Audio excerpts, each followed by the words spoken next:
All right. I think we are ready to get going. Thank you, everybody, for joining us today for our webinar, Gaining Real-Time Visibility into Healthcare Risk.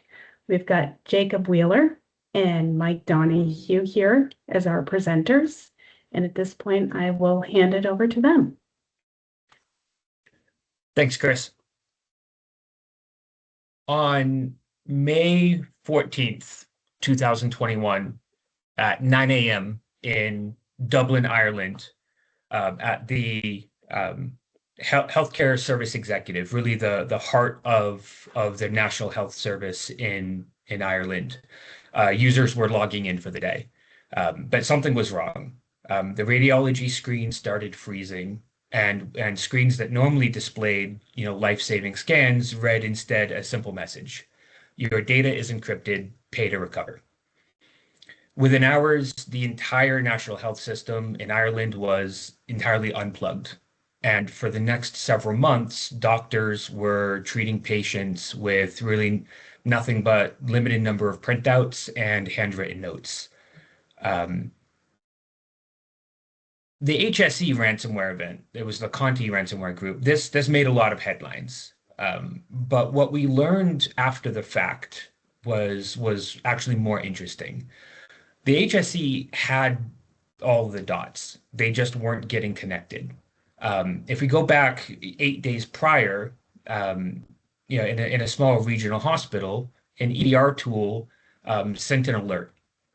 It had discovered what we call a beacon. This is a small command and control and reconnaissance service.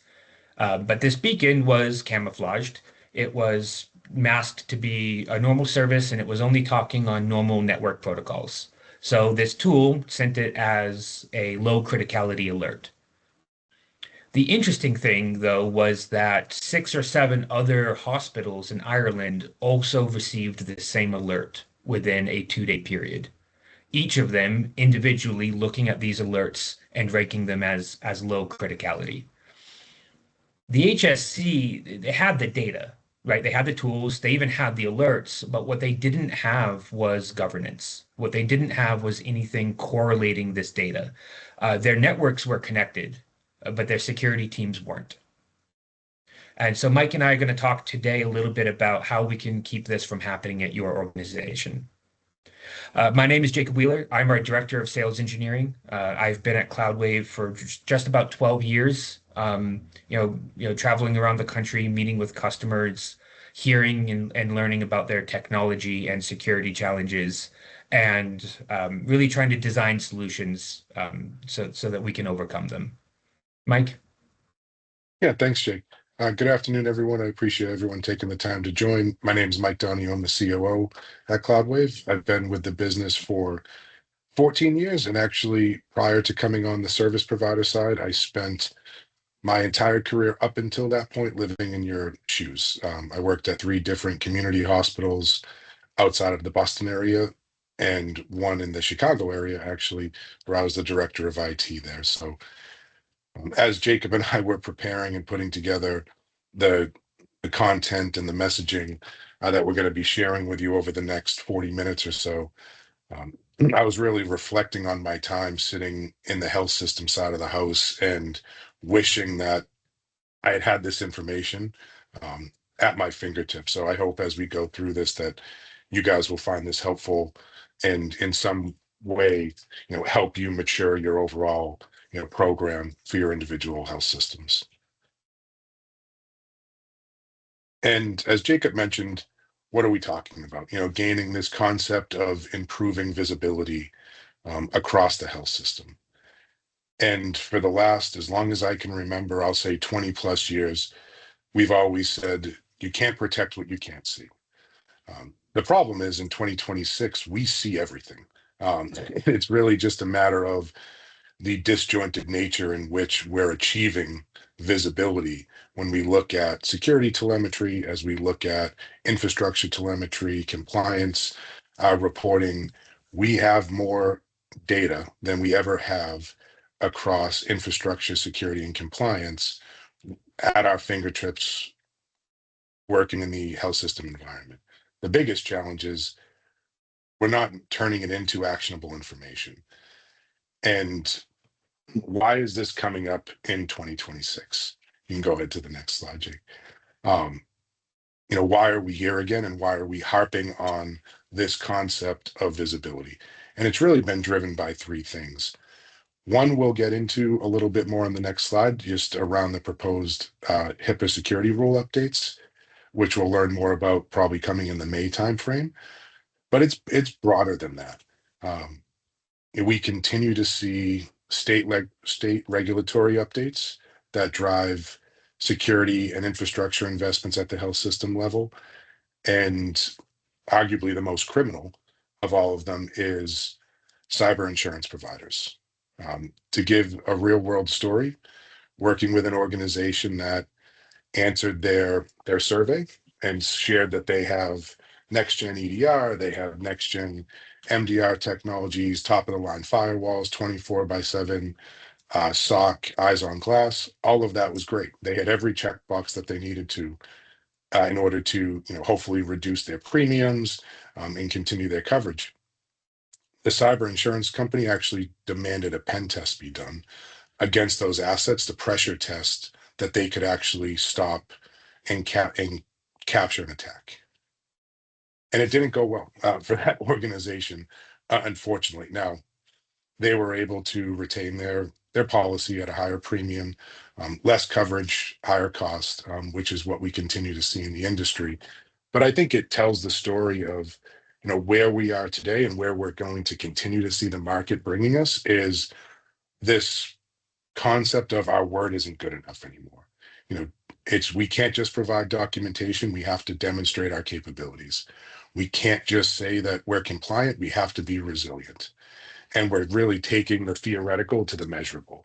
What can we show, and how can we back up what we're saying is possible by showing whether it's regulatory bodies, insurance providers, and more importantly, your board of directors, your community, that you have what it takes to sustain and prevent, at best case, something taking place in your environment. Yeah, Mike, and that wasn't the worst insurance example we had. We had a customer denied coverage because as part of the evaluation, the insurance company, without notice, did an external vulnerability scan of the customer's environment and found a vulnerability they deemed too critical and entirely denied coverage. So it is moving from attestation to proof. Yeah, I wish I could say it was going to get better. And I think, talking about the HIPAA shift and kind of this policies to proof mindset that we just discussed, I want to preview that this has not been passed yet. This has been proposed. It's a very important difference. We will anticipate to learn more about this in the May timeframe, as I mentioned. But I think everyone's been watching this closely in our industry. This concept of being able to demonstrate and prove that you can recover critical assets within a 72-hour recovery timeframe is one that is frightening a lot of organizations, and a lot of organizations aren't going to be able to meet that. And even more importantly, and I think one of the hidden elements that we're seeing not talked about as much is also included within the HIPAA proposed rule is this concept of organizations now having to maintain an active technology asset inventory, which I would say most organizations do really well at, right? They understand their servers, endpoints. But what is different about this is it also now includes every medical device as well as cloud and SaaS-based applications across the organization, which in many of the health systems that we work with, medical devices aren't even owned under IT. They're owned under biomed. And in addition, having a network map and diagram that will show how PHI flows through your network, touching potentially all of those assets. And what does this mean? If we were to ask any organization to do this today, it starts with having clear visibility into all of the assets that are you're organizationally responsible for. And this is, as I mentioned, speaking just to the broader trend in the industry of we are all being held to a new standard of being able to measure and demonstrate the outcomes that we are telling our communities, telling our clinicians, telling our patients that we can provide for them. And Mike's right. This regulation specifically hasn't passed yet, but the shift in policy is already driving behavior. Um, I got called out to a customer of ours, a 400-bed hospital out west, because they were uncomfortable with a question they got from their board. Right. So this hospital, had over the past 5 years has invested, hundreds of thousands, if not millions, in their security infrastructure. And on paper, it looked great. They had backup solutions, backups getting written off site. They had a next gen EDR platform. They were doing vulnerability management. On IoT and IoMT as well as their compute stack, right? They had a good infrastructure monitoring. They were even sending all of their alerts, or so they thought, to a SIM with an outsourced SOC, right? But then the board, kept reading about the new proposed regulations, the new changes to insurance, and asked, can we recover in 72 hours if ransomware hits our EHR? And the team didn't feel confident in answering that question. So I came out. We spoke for a while. One of our consultants came out and did an assessment, and in reality, the answer was probably yes.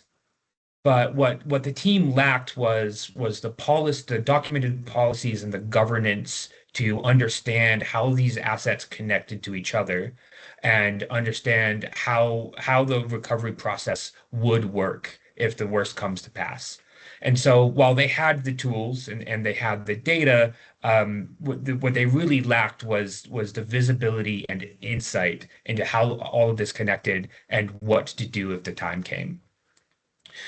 So I think about visibility as more than having eyeballs looking at the right dashboard, right? It's really an operating model. It's an operational truth that goes beyond status indicators and represents the ability to provide evidence-based answers to fundamental questions we need to be asking ourselves about our cyber hygiene and IT hygiene more generically in today's day and age. Really understanding what do we have. Shadow IT has always been a problem. Shadow AI is becoming a problem. People deploying tools, without proper governance and visibility. Being able to complete that asset inventory as well as the dependencies. What assets break? What additional assets break if this asset goes down? What are the clinical workflows that rely on each system, and to what degree? Right? We think about IT applications when we're tiering them. We give them a patient impact score, right? Your clinicians can probably keep treating your patients if email goes down, but if you've got a bunch of people coming into the oncology department today, that system absolutely has to be up. Right? What's truly protected? An honest assessment of your security controls, rather than theoretical protection that's been verified and tested. Their effectiveness, any gaps in coverage, right? And and then what's truly recoverable? We're going to talk about this a bit today. This paradox of a green check mark on a dashboard, but what is actually tested and validated to be recoverable? I remember many years ago, I came out to a customer who was having some problems restoring backups, and I sat down and I said, "All right, so here you're having a backup problem." And the IT director said, "No, no, we're not having a backup problem. All of those are running great. We just can't restore any of them." Obviously, I looked at it and I said, well, that means you have a backup problem, right? You were getting green check marks in your application, but if you can't restore them, then they're not good backups, right? And to his credit, he discovered this because they were testing backups. They were doing what they're supposed to do, and they uncovered this problem. Um, and what is most at risk right now, right? What is the current landscape, contextualized to your environment, your technology stack, your vulnerabilities, and your operational constraints? We all have them. We all have vendor or partners that have access into our environments that we don't have the authority or governance to monitor and protect the way we want. All of these operational constraints come together to form a unique picture for yourself. So when I think about visibility, I break it into two categories. Internal visibility and external visibility. So internal visibility is all about your environment, knowing your reality, a comprehensive understanding of what's actually going on, and what constraints you're facing. In asset and dependency awareness, I talked about this a little bit, understanding what you have and how these systems connect. Really having that map of assets and data flow, and understanding if an IT system goes down, how does that impact the rest of the organization? Backup and restore readiness, verified recoverability capability, not just on successful completion of a backup job and successful replication to another site, right? Is that backup actually usable? Identity exposure, and I'm gonna show you, actually in a little while why this one is so important. But who has access to what? And who has administrative access? What user accounts should be accessing certain data, or even running certain processes, right? Um, Vulnerability and patch reality. What's actually exploitable considering your specific environment and your compensating controls? Right? If your vulnerability scanner gives you a high CVSS score on a particular vulnerability, but it's not exploitable in your environment due to controls, maybe for the sake of prioritization, you focus on the low CVSS score, that's more likely to be exploited for you in your environment, right? And again, clinical system dependencies, understanding what IT systems directly impact patient care delivery, because at the end of the day, that is the item we're solving for when it comes to resilience, and having the visibility to see what parts impact patient care delivery. So Yeah, this is just on internal that, vis Jacob, Yeah, go ahead. I'm sorry to interrupt. I just wanted to add, more of a specific, example of the importance of visibility, but even broader than just, the concept of successful backup job completion. One of the, I would say, within the last 5 years, cyber events that we helped an organization out with from a restoration and forensic perspective, all of their backups were 100% working. The biggest challenges, four of the systems that we went to restore had never been backed up. And so I always like to call that out, that it's broader and it really ties into the asset and dependency awareness that feeds the backup and restore readiness from a capabilities perspective. The reports will absolutely work if you're truly backing up everything. But far too often we have found within the industry that there is a new server built that was built for test purposes that, based off of ease, gets moved into a production, uh, moved into full prod, that now never went through the appropriate onboarding or governance process to have the backup systems be invoked and start the protection process. So I didn't mean to interrupt, Jake. I just always find that to be such a critical component that's often missed, and it plays in between the asset dependency and awareness into the backup and restoration readiness component. No, no, that's fair enough. That customer could have done even daily or weekly restore tests and gotten, yep, all of these backups are usable, and yet there was still a coverage gap that prevented them from properly recovering. Yeah, no, good point. And so internal visibility, is what's going on in your environment. External visibility, know what's coming. So know yourself and know your enemy. So what are the active healthcare threats? What are the current campaigns specifically targeting healthcare organizations, including ransomware groups, their tactics, their preferred entry vectors, right? This is actually something, the 2 years ago, the Ascension incident, right? They were hit by Black Basta, who had, that campaign had been running for a while. They had sort of published tool sets and entry vectors they preferred. They always used Cobalt Strike as their command and control and lateral movement. They almost always used RDP through a vendor support VPN, right? So, and that had been well known for some time before that particular incident. So modeling, being aware of the threat landscape and modeling those attacks and understanding how they could affect your particular environment, right? That's external visibility. What vulnerabilities are in the industry that have been actively exploited, right? We, as an industry, we're getting good at sharing this information.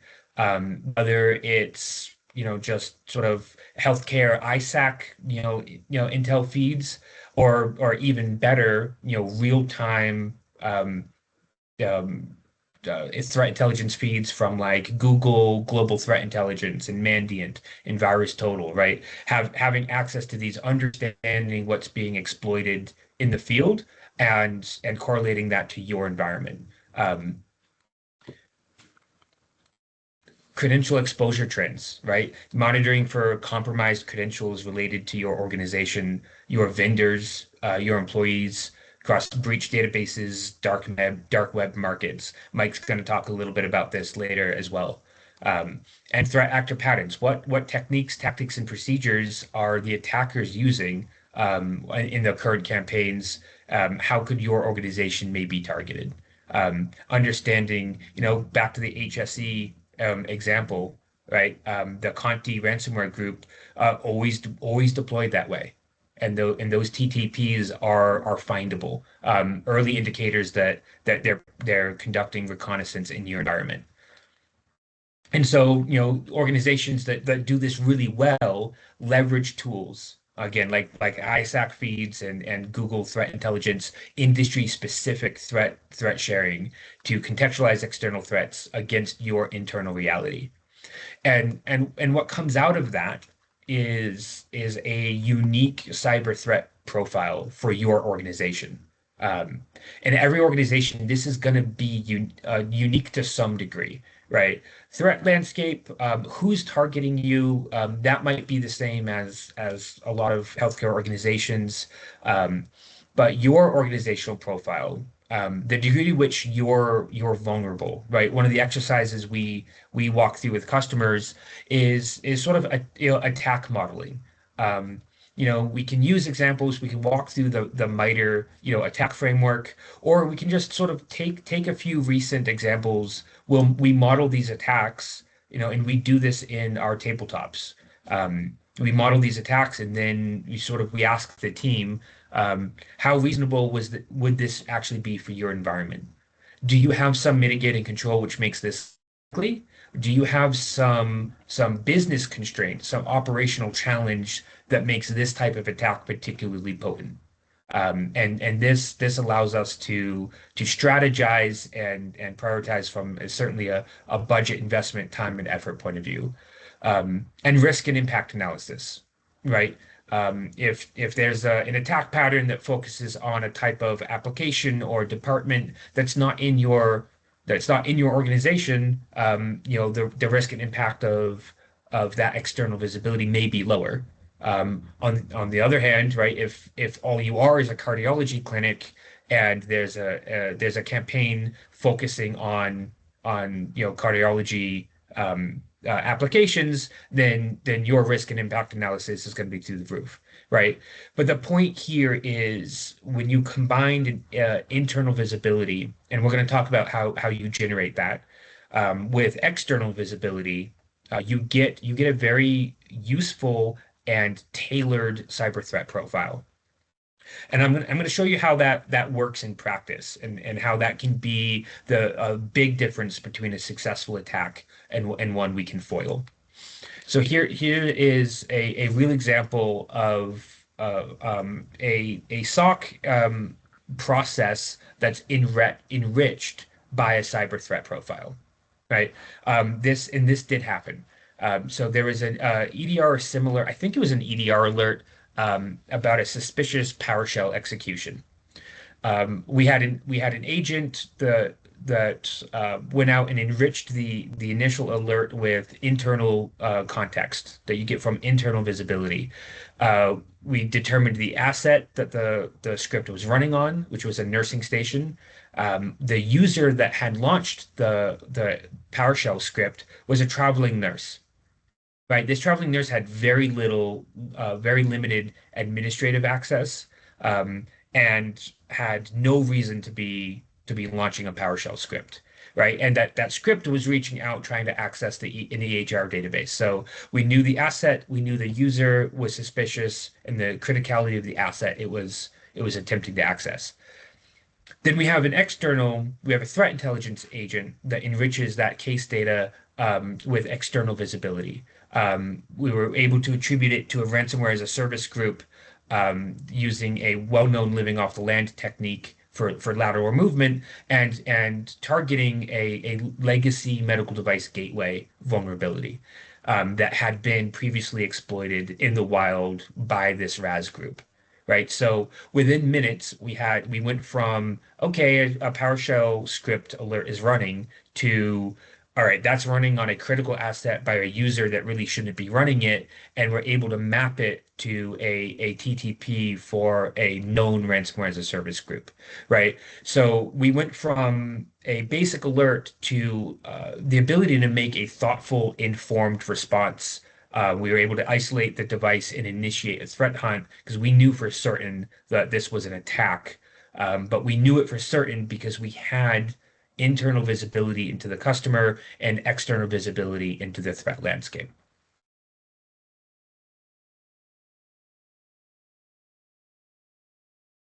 Thanks for going through that, Jacob. I do just want to get to the punchline, knock on wood, that in that particular instance, all things were good. We were able to isolate and confirm that there wasn't any type of breach data sets based off of the response and the timing associated with it. We were able to lock out that user account and force through password resets and actually work with that organization to work through their identity process. Given that it was a traveling nurse, they should have been going through an MFA prompt, a multi-factor prompt, and that was not the case. But a lot of what Jacob just walked through was the concept of visibility as it pertains directly to security operations within the health system. And I think while that is probably the largest component, given the current threat landscape that we all face, what I believe we're seeing is that visibility is becoming more of a major component of your IT operating model. In order for this to be deemed successful across organizations, it starts with an integrated perspective and cross-functional ownership. I still baffles me that when we go out and do executive level tabletops, clinical tabletops, or even medical device tabletops, the first thing that when a CEO or a biomed engineer gets asked when the scenario is presented, they look to the CIO or the CISO and say, tell me what to do. That we are still very isolated and siloed, and it's becoming even more pressing as we have individual tools for all these individual departments. But really focusing on this concept that visibility being a core theme to your IT operating model, driven in a cross-functional way. Security cannot and should not own this concept of visibility. Infrastructure teams, application teams, governing bodies, executive leadership all play a crucial part in taking ownership to improving your visibility across the organization, with the end state being, focusing on patient care as the foundation. You can go to the next slide, Jake. And as we've gone out, as Jacob mentioned, we've done a number of exercises with our partner organizations to help them identify their visibility gaps. And one of the things that we commonly see as the breakdown point is just the fragmentation problem. It's not because of incompetence. It's not because of wholesale lack of technology investment. It's predominantly people, process, and technology being fragmented. Security tools, compliance platforms don't integrate or often have any type of telemetry coming from infrastructure monitoring, coming from vulnerability management. And as Jacob shared at the onset of this, with the HSE story, it wasn't that they didn't have the I's in place, they just weren't dotted. It was, they didn't have everything in place. They had all the right tools, they've made all the right investments, they had the intelligence at the individual team layer, just that information wasn't being shared in a common way across the organization to turn it into the age-old adage that I've always used, is taking data and turning it into meaningful information. Go to the next slide, Jake. And one of the things that Jacob and I, when we were putting this together, really wanted to leave with is, as a CIO, a CISO, as a business leader for your respective health systems, what are things that you can do this week over the next 7 business days that can help you understand where you stand as a part of the visibility journey, if you will. And there's 3 major components that we'll walk through. And when we come in and help organizations, these are the 3 first things that we execute as well, from a program perspective. And it starts with identifying cross-functional governance. This is bringing security, infrastructure, application, and in all candor, some of the, if we're talking to a critical access, hospital, this may be a cross-functional governance team of 3 people. If we're talking to a multi-hospital IDN, this may be 15 or 20 different individuals representing their respective departments within IT. But it starts with the creation of that cross-functional governance, and then we instantly pivot into the current state risk snapshot. So this is what Jacob mentioned when we build out that threat profile that is unique to yourself. It's a combination of technology, tooling, process, procedure, people, and operating constraints. And so we start with rolling out this risk snapshot to create that baseline. And then one of the most important elements that we gauge as we go through this process is this concept of measuring visibility debt. How long does it take to get the answers to what I think we all would agree are fairly basic questions that we should have at our fingertips? And when we go through it in a little bit more detail, I'll share, the results are wildly varied and sometimes quite, concerning and scary. And one of the biggest things that we've been able to help organizations, if nothing else, minimize that concept of visibility debt. Yeah, and we always talk, your programmers and your coders, we talk about technology debt, right? Visibility debt, measuring it can be really impactful, to demonstrate value quickly and build momentum for your security program. So as I mentioned, step 1, aligning the teams, right? What are the implementation steps? I'm sure everyone has, their process to already have governance. Our intent is never to create another meeting. I can speak for myself when I say the last thing I want on my calendar is another bi-weekly or weekly meeting that we have to show up to. But I think the concept of at least the initial kickoff and defining that cadence is, getting everyone aligned. And what I mean by aligned is defining the truth together.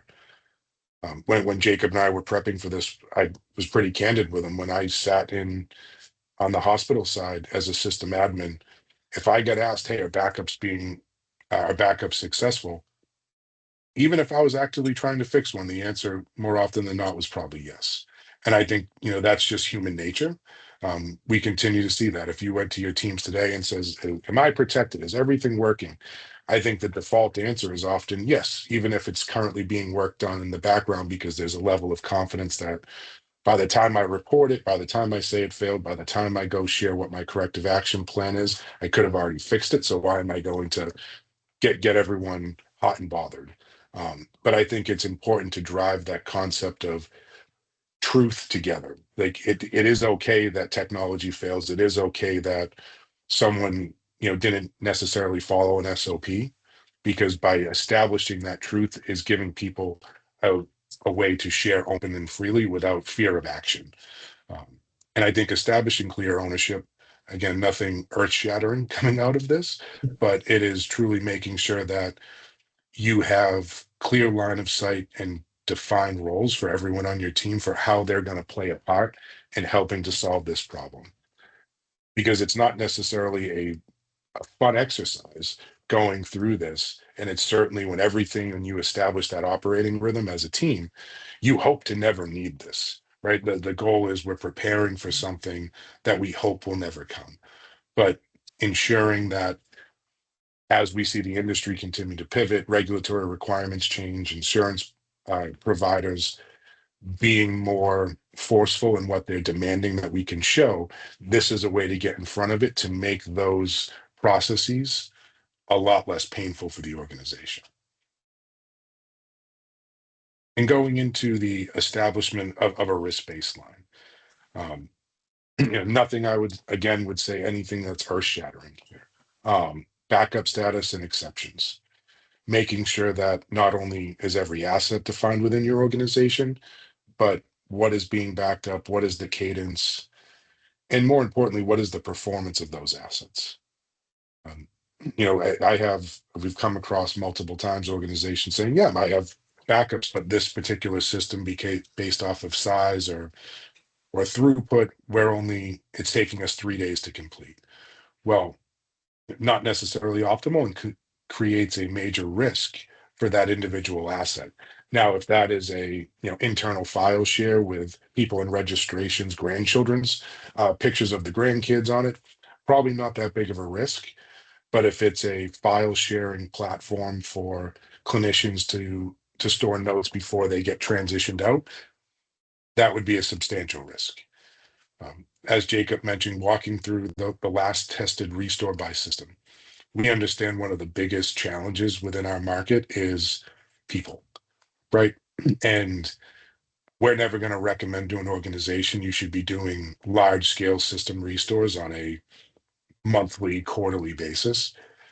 What we recommend is being able, at least on a quarterly basis, to restore and execute data integrity checks on a handful of systems in your environment that represent different workflows or different system technology types that you have within your environment ecosystem. Yeah, Mike. I remember a HIMSS survey 2 years ago. They were asking CIOs, when was the last time you had done a test restore and data validation, and only 36% of them had done one in the last 6 months. Yeah, and it's time consuming, and the technology is cumbersome, and there's a cost to it as well.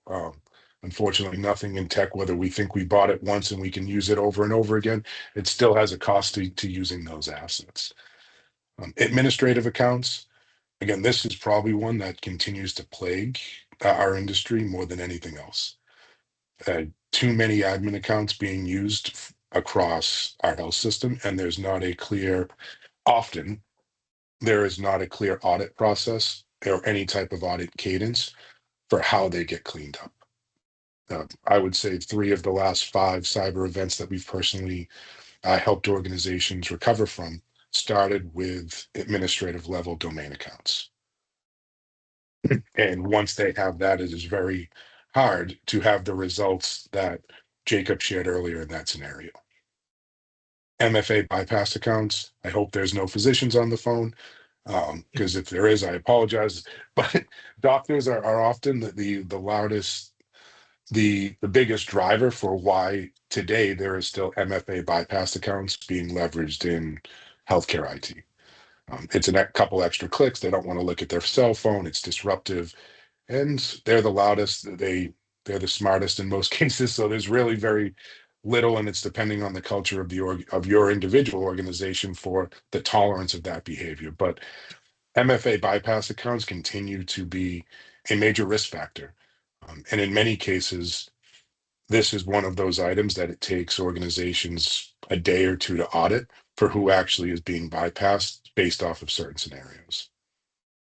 Breach passwords. This is one that most organizations don't actually test for.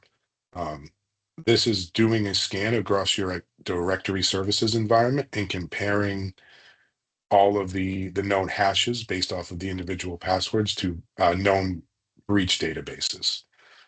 This is one that we actually do internally. I think Jake got dinged the last time we I did this scan, that his password was, uh, we got dinged and he had to change his password immediately.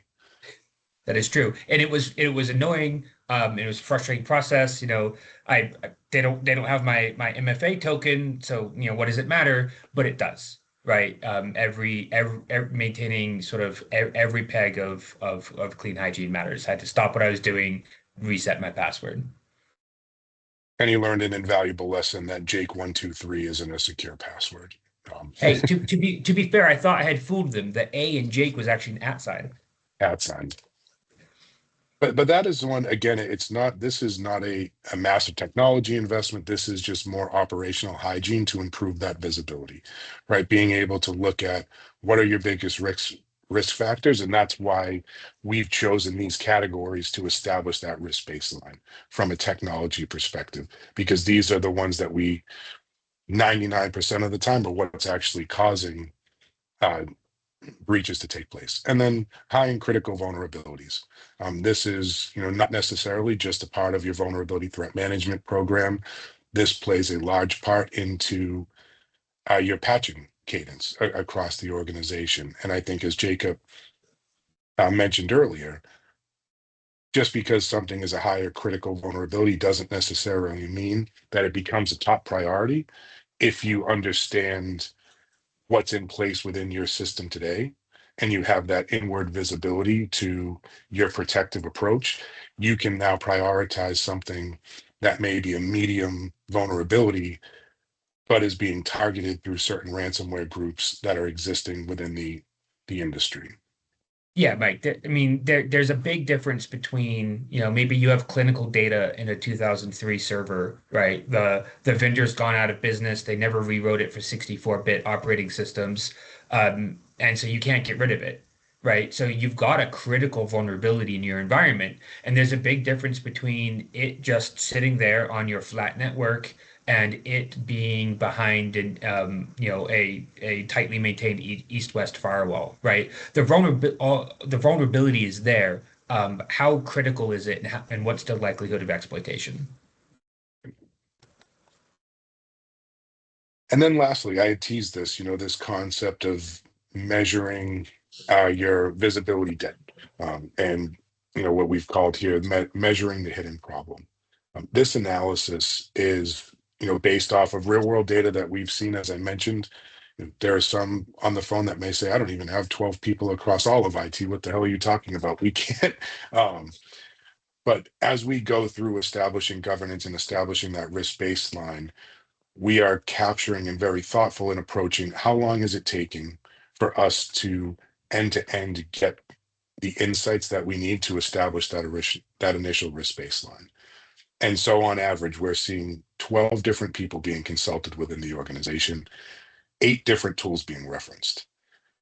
As I mentioned at the onset, 10 years ago, this was a tool problem. This would have been, you need to buy this tool, this tool, this tool, and this is going to solve everything for your organization. Um, Now we have all of it. The problem is, as we've mentioned, it's just too damn siloed that we really need to start honing in on how can we consolidate those assets. But on average, we're seeing 8 different tools being referenced in order to complete that risk register. And 4.5 days to answer.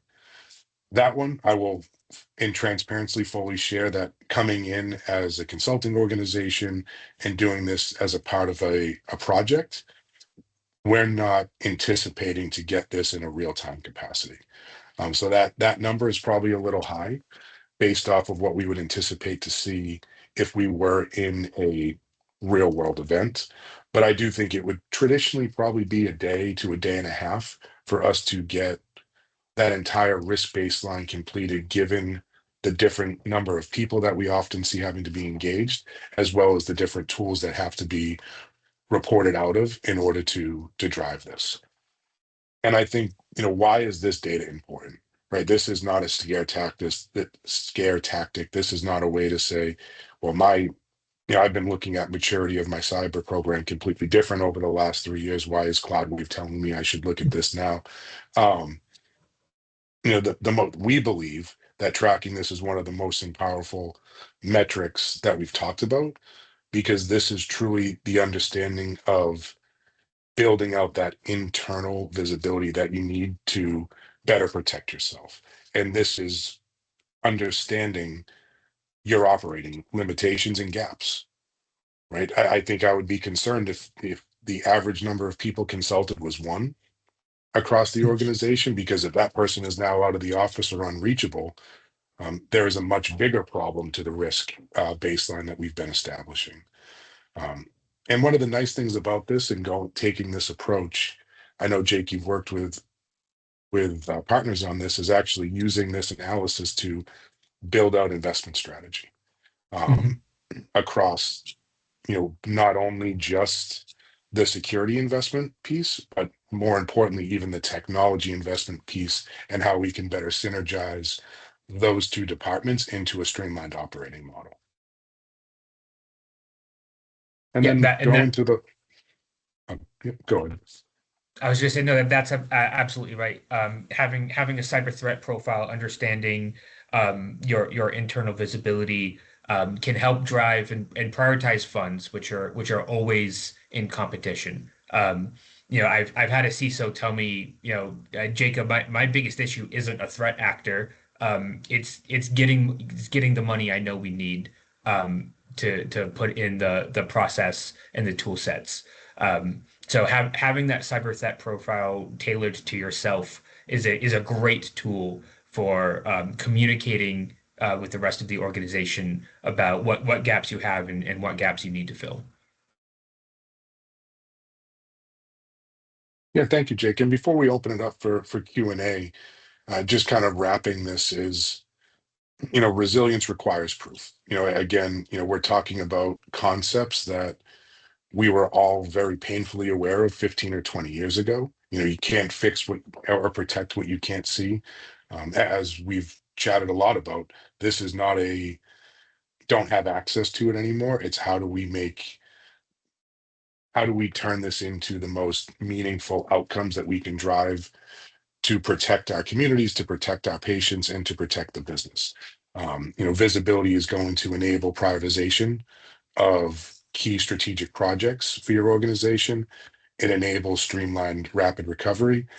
And then, most importantly, I think it enables trust across board members, across executive leadership, across your community. We continue to see, one of the biggest impacts of cyber events is the reputational risk and lack of trust in the community. By having line of sight and being able to report off of these disjointed systems together and building out the concepts that we've talked about today, the goal is to be able to give confidence and trust to your organization, to your clinicians, and to your community, that when and if something happens, whether it's driven from regulatory bodies or not, your organization's prepared to handle it.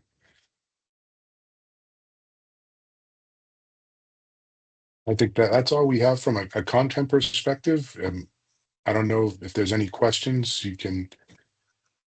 Yeah, please feel free to write it into the chat here, and we can address it as and we'll give it a few minutes as people sort of think through and digest what Mike just covered.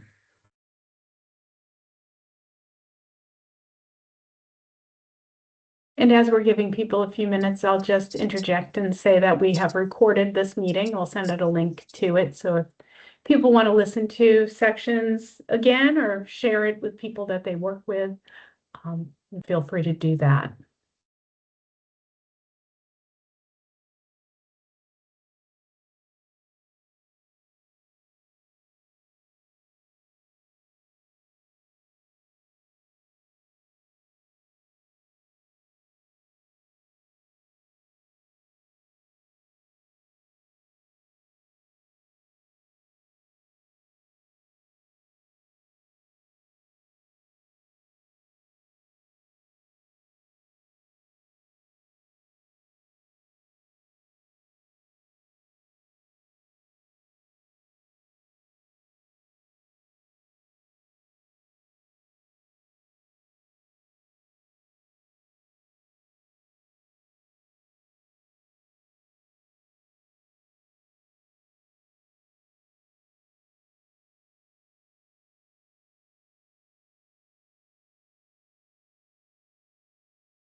All right. Well, we don't see any questions in. I appreciate everyone joining us for an hour here so we can cover the importance of visibility in protecting and sustaining a journey to resilience.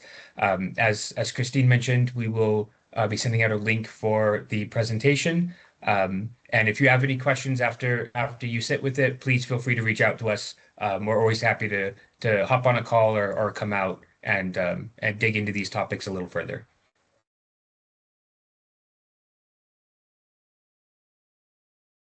Have a great Excellent. afternoon, Thank you, everyone. Thank you. everybody.